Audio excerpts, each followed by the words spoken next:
Hello, everybody. Welcome back. We are here for the 10:15 session, Tips and Strategies for Measuring Skills-Based Volunteering. So it's my honor to introduce Sue Hyatt with Big Purpose, Big Impact. She's based in Denver, Colorado. And a fun fact, she speaks Finnish because she was an exchange student in Finland. So I'm going to go ahead and turn it over to you, Sue. Thanks. Hi, everybody, or I guess I should say hyvää huomenta, now that my Finnish language skills have been revealed. It's great to be able to be with you today to talk about one of my favorite topics, which is how do you measure anything, but in this case, how do you measure skills-based volunteering? And isn't it great? I know it's sad that everybody can't be together in person, but it's wonderful that I can join you from Denver and share some thoughts with you. I've been working with volunteer programs and national service for 25 plus years. And the big thing I help folks do is figure out how to really measure their impact. And, you know, I know measurement is one of those things that you either love it or sometimes it can put you in the fetal position under your desk. But I want to kind of help you see that doing it is actually a valuable thing. And there's a lot of simple ways to start to get your hands around really what's been the impact of doing skills-based volunteering as opposed to other kinds of volunteering that your organization may be used to doing. So as those of you that are Volunteer Generation Fund grantees in this session know, measuring is the eighth practice that are considered best practices for all volunteering programs. So like I say, I'm glad to be able to be here and share some thoughts with you about that. So as I was getting ready for this session and doing a little research, I was really kind of shocked to see that based on results of a study that was done a few years ago, only 55% of nonprofits measure their volunteer impact. That's crazy. That's like only 1 out of 2.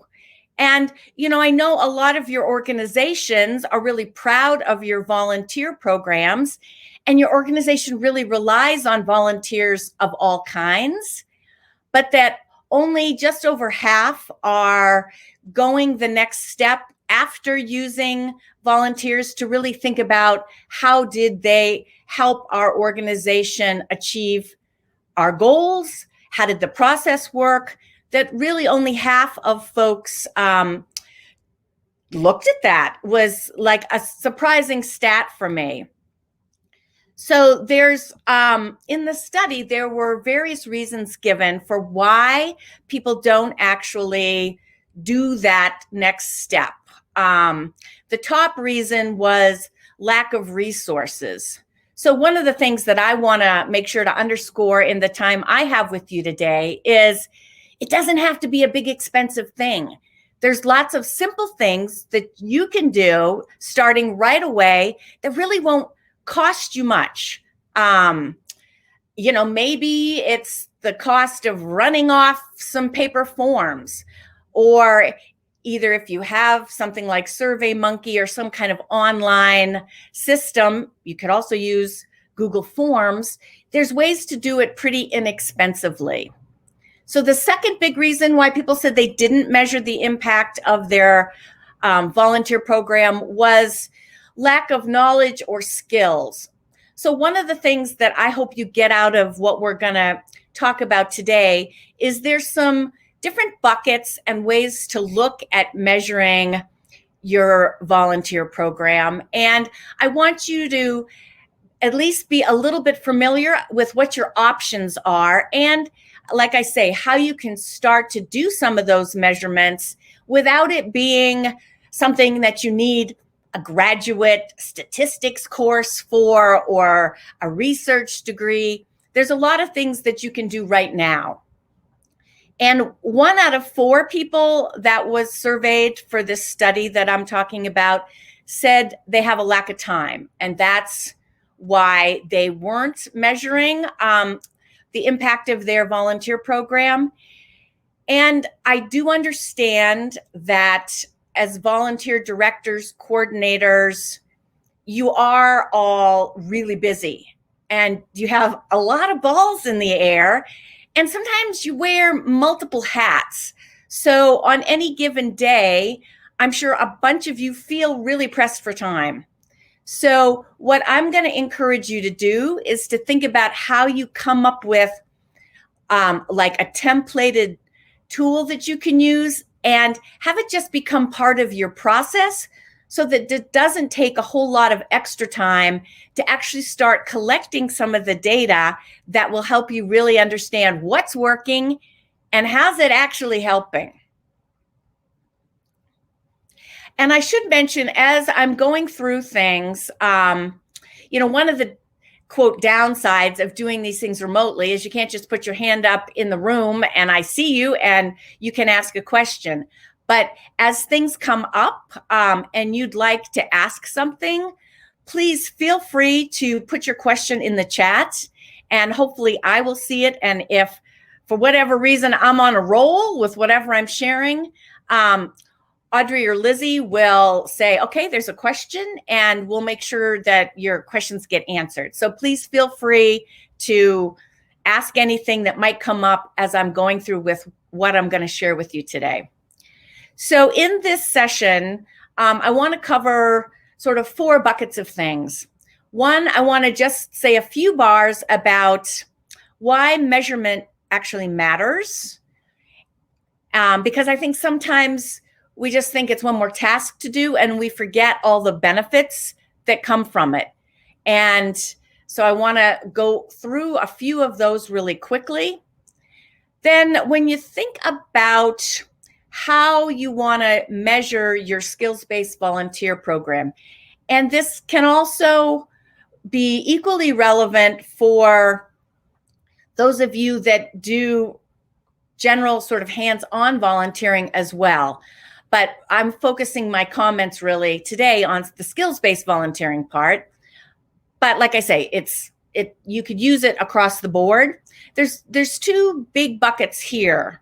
So one is looking at what's the process of how your volunteer program works, how a specific project went, and you can get some great feedback from that so you can do continuous improvement and maybe even do a better project next time around. The other bucket, and we're going to spend a bit more time talking about this, is what are the outcomes? What changed because of the skills-based volunteer project that you had folks come in to help you with? Or not necessarily come in these days, it may be a virtual project. So I want to give you some ideas of things you might think about in both of those categories, both the outputs and the outcomes. And you can think about what's going to be the most useful for your organization. And as we go through all of it, I do have some tips about how to actually do it, get good data, and make it as easy and least burdensome on you as possible. So that's kind of what we're going to do in the time we have together. So I know there's volunteer generation folks in this session, and there's likely some other folks as well. So I just wanted to share a definition so we're all on the same page for what I'm going to have in my mind as I'm sharing some of these tips with you about what is skills-based volunteering.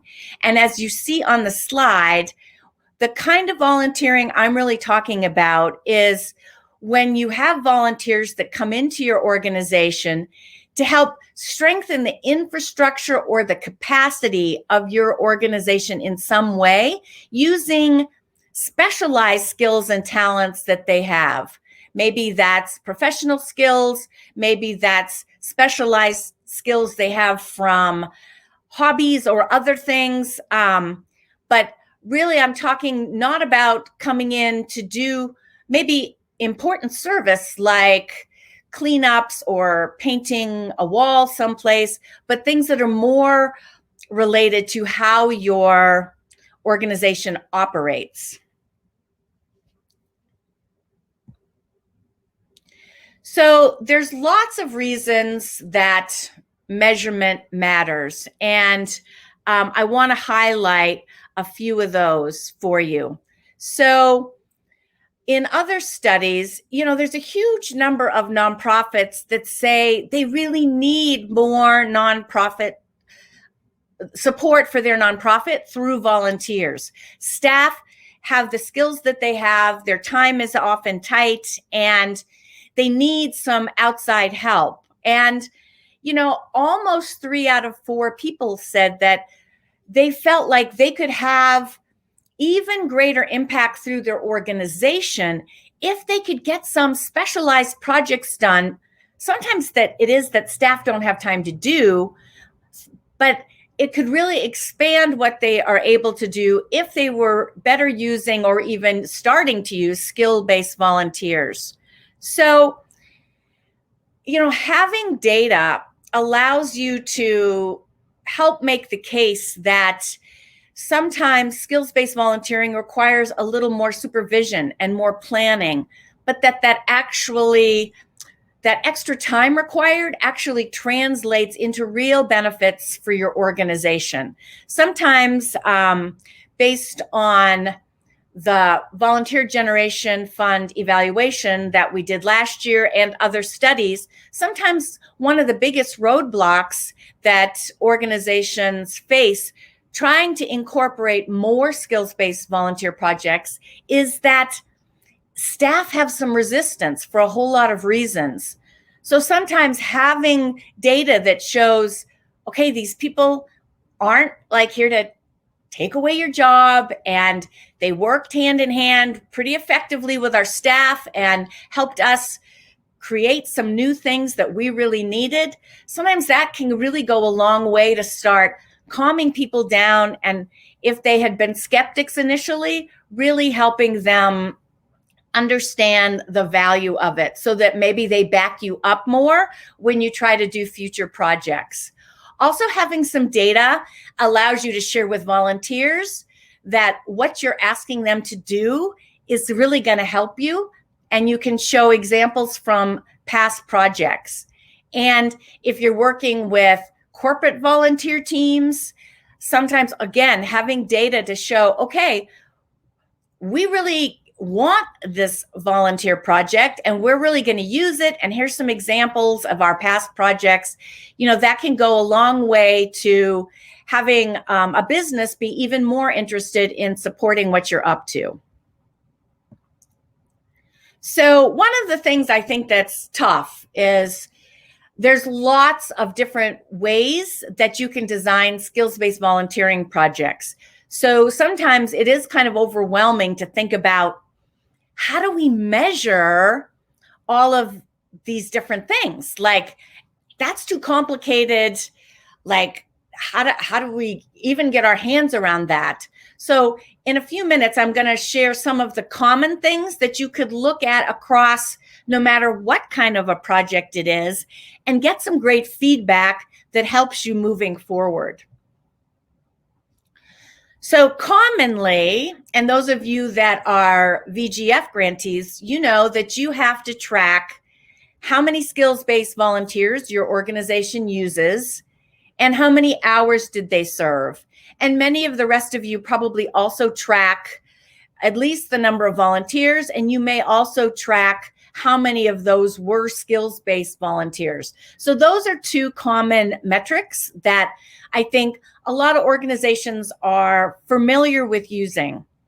And a lot of organizations do go the next step and use some of the dollar values per hour for both kinds of volunteering, both general hands-on and skills-based, to do the math and say, well, if we had 100 hours that were served in general volunteering, they multiply the 2720 which is the independent sector's latest dollar value per hour of volunteering, to say, wow, look how much these volunteers contributed to our organization. Like if we had to buy that service, this is what we'd have to do. But what I think sometimes people forget is when you actually can get volunteers to work on a project you've identified using some professional skills, that hour is worth on average $150 for 1 hour. So again, if you get a team giving you 100 hours of time on a skills-based volunteer project, do the math, 100 times 150. That's a much bigger number. And in some ways, doing the math, that's a great way to build internal support also for what you're doing. Like, wow, we didn't have the resources to pay for this, but look at what these people donated to us through their professional time. So some other kinds of measures that are commonly tracked for skills-based volunteering projects are, in the course of a year, how many projects happened, how many were completed on time. I think a lot of people don't do that one. And sometimes I'm not sure how much value that has actually. The value of services is what I was just talking about, where you actually do the math. And I think a lot of folks also do things with what's the satisfaction of the volunteer. And sometimes I think organizations that are doing skills-based volunteer projects forget they should also ask their staff some comparable questions to see how it worked from their perspective, not just with an eye towards, did the volunteer have a good time and are they going to come back or are they going to donate to us? Not that those aren't important, but trying to get also at what staff felt like, how the project went, I think is pretty critical. So as I was just saying, there's two buckets here that I think are really important for you to get your hands around. And sometimes you're asking similar questions of people kind of on both sides of the project. But then there's some unique things you can ask of volunteers and some unique things you can ask about from staff that help you really understand how the process of your project went and what went well and what you might want to tweak another time for another project. So I think lots of times people ask a question similar to what you see on this slide, which is, what was your level of satisfaction, or rate your overall experience?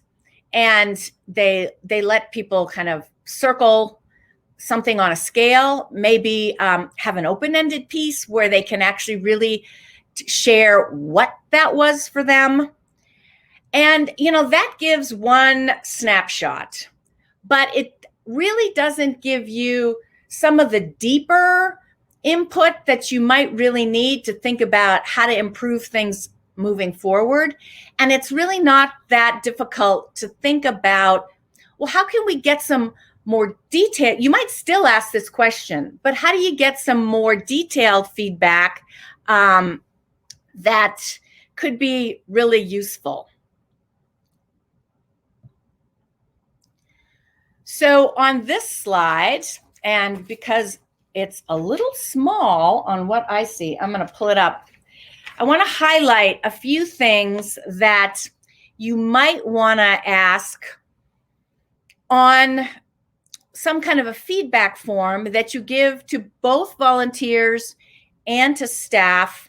Maybe it's two versions that are really, really similar, but can ask some of the same questions. The wording might be slightly different because of who you're asking, but there's lots of other information that people that have just been involved with a skills-based volunteering project can tell you about how they think the project went. So, you know, when it's done, people can give you some sense of, well, the scope of what the project was and what it was going to take to do a good job. Like, how clearly had that been thought through on the front end? And you might ask, well, the project's done. Why do we care about that? Well, knowing that you either had nailed it and done a really great job defining the project, that's great. That's super feedback. That means, you're on the right track. So keep doing what you're doing. If you get feedback from either volunteers or staff that maybe it wasn't quite as clear as they were comfortable with, again, that's good feedback. That doesn't mean there was anything wrong with the project. It just means next time, maybe you want to, keeping that data in mind, you may want to think about going the extra inch and doing a more robust project description before you start signing volunteers up to take it on. You can ask things about, did the major components get completed as expected? Did the volunteers have the skills that were really needed to do whatever the project was? And of course, there's two perspectives on that, from the volunteers themselves and from staff. Like, get some feedback about, okay, how did the orientation of the volunteers to the project and to your organization go at the front end of when they were getting involved in the project? Were there any barriers to getting the project done on time? And what were those? So that you can think about another time, how do you build in what you learned so you don't run across some of those barriers again or at the same level that you might have during this round? And, then other things. Was there good communication? That's an important one. Do volunteers feel seen and recognized for what they're providing? And how, from both perspectives, could the process of the skills-based volunteer project be improved? So hopefully you can see that there's some really useful things that you can collect in the moment, like right at the end of when a project is wrapping down and it's fresh in everybody's mind. If you wait too long, then sometimes, it starts fading away. And, to do what I'm talking about, you can hand people a piece of paper to fill out, like a paper survey, or you could set it up online. I think it's easier to get staff sometimes to do an online form while they're sitting at their desk. Sometimes if volunteers are done and you want them to go and do it online, some will do it, some won't. But sometimes if you send out a reminder asking a second time, then people are like, oh yeah, I forgot. And they'll go back in and do it for you. Because what you want to do is make sure you get feedback from as many of the people that were involved in your skills-based volunteer project as possible. Because in general, the people that tend to fill these kind of things out most are the people that either loved it or they hated it. But you really want to hear from the full range of people. So sometimes you have to work at reminding people and asking a second, maybe even a third time, please fill this out. We really value your input and we'd appreciate it if you'd take a few minutes and do this for us. So if anybody has any questions around measurement of the process of how a project went, please do put those in the chat. As of right now, I don't see any questions, but if you have any, please put them in and I'll make sure I answer those. So one of the great things about skill-based volunteer projects are they really do help build organizational capacity. And often there's kind of three buckets here that get talked about because of something that a volunteer or a volunteer team do for you. Sometimes they're helping improve a system's effectiveness that you have. And sometimes they're helping you with efficiencies. How do you do more with the same resources that you have by maybe altering a system or putting a new system in place. And then sometimes what volunteers are doing are helping you design new projects or volunteer management outreach systems to help you get more people on board to deliver more direct services to whoever your clients are. So expanding scale and reach is often talked about as one of the main areas of impact from skills-based volunteering. So one of the things you need to think about related to how do you start to get your arms around how a skills-based volunteer project made a difference for your organization. Like there's a couple perspectives that I encourage you to think about. So to make sure you're asking questions that are useful to you as a volunteer director, coordinator, and to your organization, you need to think about what are some of the questions other people within your organization might want to know the answer to related to your project, and figure out ways that you can ask some of those questions, because if you know they're going to be interested in that, they're going to ask you about that. And it's way better in a meeting if they ask for you to be able to share or proactively share some of what you found out.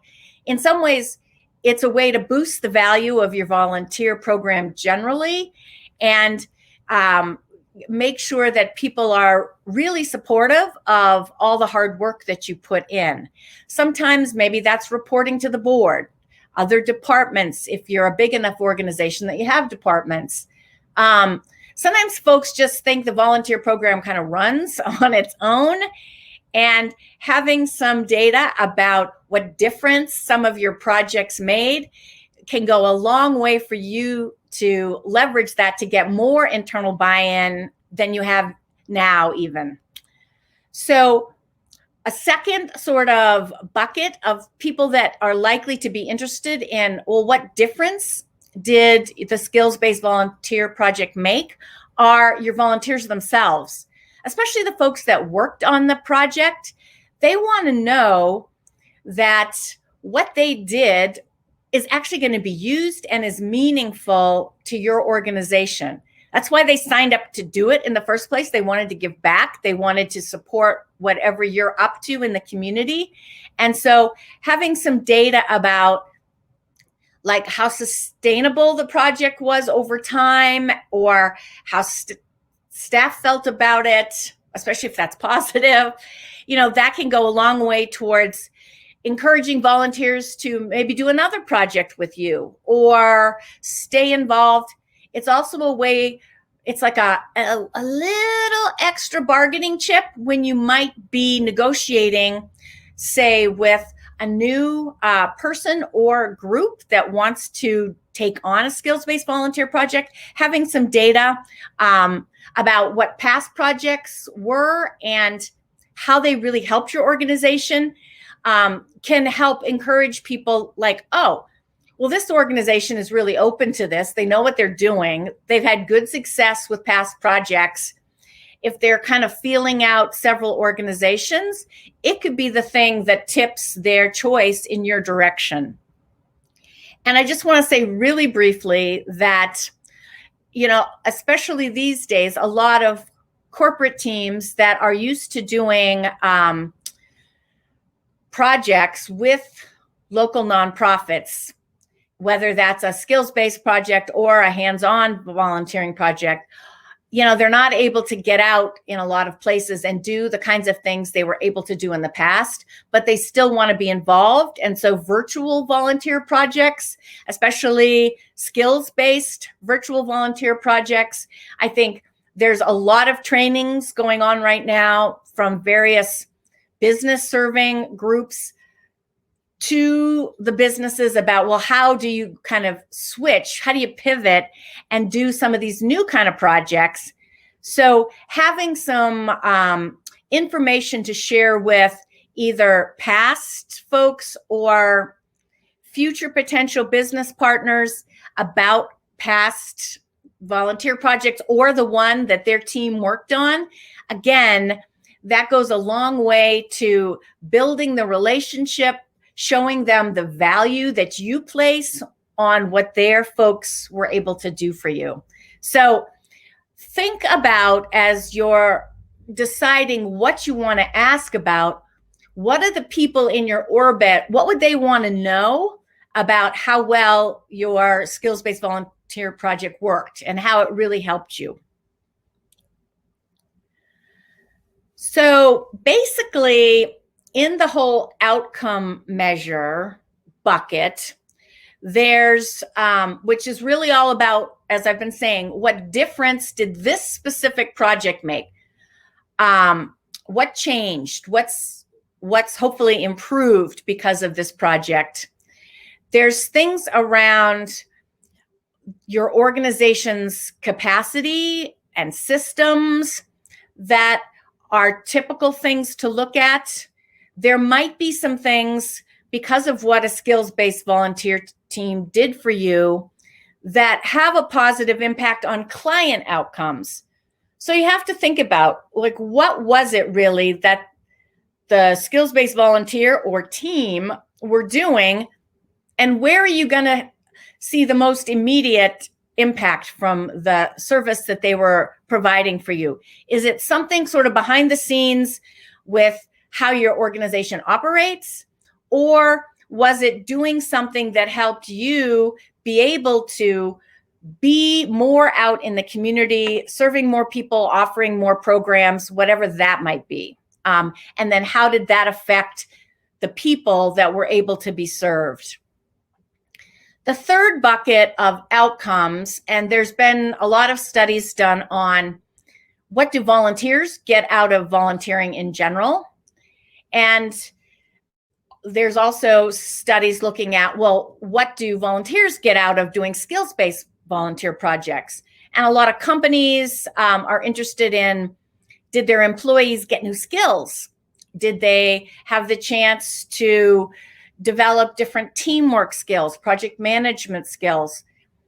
So I'm not going to talk much about the volunteer piece. I want to focus on the other two. If we had longer, I could give you some more on the volunteer piece, but I think a lot of times it ends up being that the organization themselves, whoever maybe sent a team to you, like a business, they're likely going to do some kind of an internal survey themselves based on what goals they had in sending a team to do a skills-based volunteer project for you. And just as an aside, when you're negotiating that with a business, make sure you have that conversation. It's like, yes, of course they want to support you and they want to do good and they want to give back. That's all, of course, in the mix, but they often have some different kinds of specific things that they're hoping their employees will get out of volunteering for you. And it really helps for you to know what those are. So when we're talking about what difference a project made, I want to give you some food for thought about the kinds of things you might want to ask, whether that's in a survey that people do, or sometimes it's tough to do a focus group or an interview, although those are good ways to get information. But sometimes it's tough if you're the person that was managing the project. Like, sometimes you can ask those questions yourself, but sometimes people, if they like you and know you tried really hard, they may have some feedback that they're less comfortable giving. So sometimes having somebody else in your organization ask some of those questions and actually run those focus groups or interviews, you might give people the space to feel like they can answer more honestly. And some people are going to tell it to you, as you know, like it is, whether you are in charge of it or not. And other people, will be more polite and won't want to give you any needs to improve feedback. So you do have to think a little bit about how you're going to collect some of this information and what's the best way to allow people to give you their true feedback. So some of the kinds of questions that you might get at related to the outcomes of your project are like, what was the greatest benefit of it? And maybe you give some options and people rate those, but maybe it's just an open-ended question and the volunteer has a perspective about that. And staff that were involved also have a perspective about that. You might want to ask, especially staff, but also volunteers, what do they think is going to be the most important change for the organization based on this project? Like, where do they see it having lasting value and what changed right now? And then you might ask some specific questions about whether the project helped the organization be more effective, be more efficient, or improve the scale or reach into the community. And this question may be one where, for your organization, you want to give some examples related to the specific project of what that might look like. So being more efficient might mean something like taking volunteer paper applications and making them into an online system. So it takes less time to understand volunteer applications that are coming in and how you've placed them, tracking their time, what they've been working on, all of those kind of things. But that might not be relevant for a different kind of project. So you'd have to a little bit think, okay, is there an example we can give in each of these categories to help people understand what we're really asking them? And that's related to the last thing you see on the screen. It's like, were there specific objectives or outcomes that you had for your organization when you designed this skills-based volunteer project? And maybe you have some questions that are designed to directly get at those. So you can find out, okay, did we meet those? And if we didn't, it's always good to ask some kind of a follow-up question, like, okay, please rate how well we did on this outcome, this outcome, this outcome, and then please explain your rating. And then people that rated it high, they have a view of why that is. And people maybe that rated it lower, they also have a view about what that was about. And that's useful information for you to have about how the project really helped move the needle within your organization. And knowing both sort of sets of information, how just did the process of the implementation of the project work, all the way from defining the project to getting volunteers with the right skills on board, to having staff work with them, engage with them on whatever the project is. I mean, these days, sometimes it might be a project where there's a lot of talk and stuff up front, and then the volunteers kind of working on their own and checking back in. But, it's good to check on, okay, was that enough interaction, if that's the model you're using, and what else could have been useful? And, you can kind of guess, and you have some stories because of things you've observed, but actually collecting some systematic information from your volunteers and your staff go a long way to really understanding what's the sort of typical way that people over time are looking at these sorts of projects. because sometimes what you hear most is either the person, like I said, that loved it or hated it. And those may not be fully accurate, and they may give you some ideas of what you might want to tweak about for future projects, but having more consistent data across the board helps you do that and back up why you're making some changes that you might choose to make. So one of the handouts that I gave you is a draft tool, and it's in Word. It's food for thought. It goes over the kinds of things that I've talked about in this session. And so I invite you to take a look at it. The front side is about asking questions about the process of implementation of your skills-based volunteer project. And the back side is starting to get at what was the impact, what were the outcomes that came out of a specific project.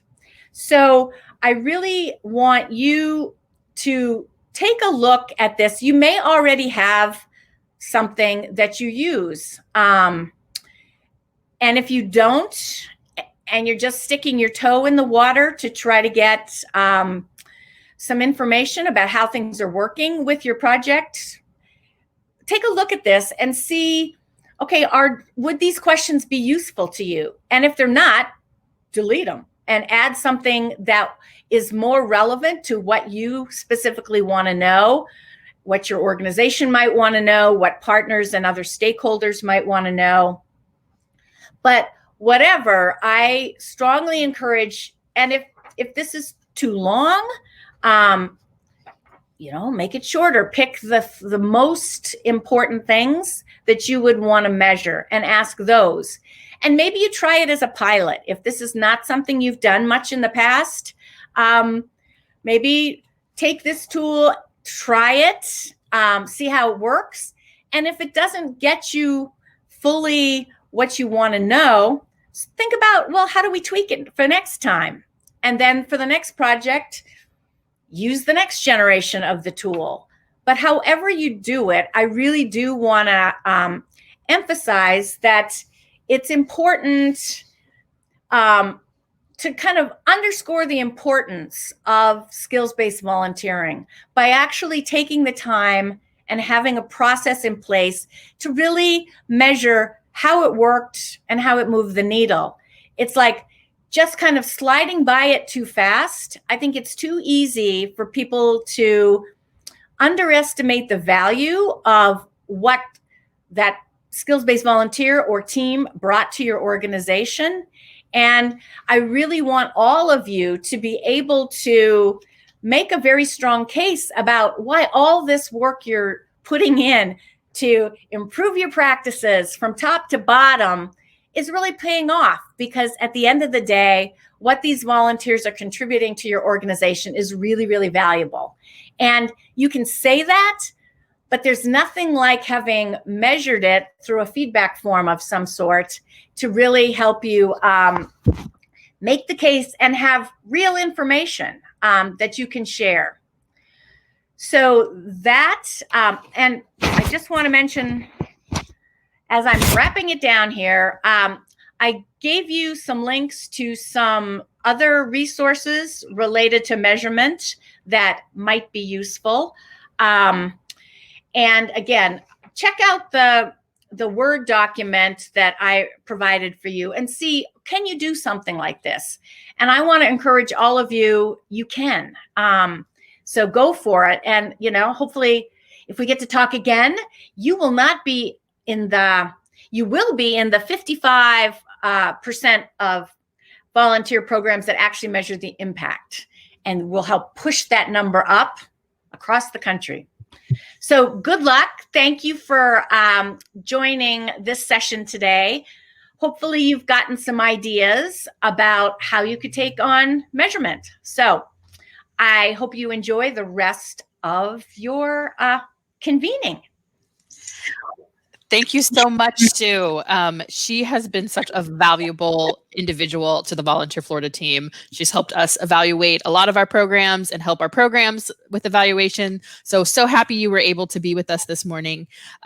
For those of you, we will be ending shortly and moving over to the closing keynote at 11:15 with Natalie Paquin from Points of Light. And if you are a Volunteer Generation Fund grantee, I will see you back here at 1 p.m. after lunch. Have a good rest of your day, everybody. Bye-bye.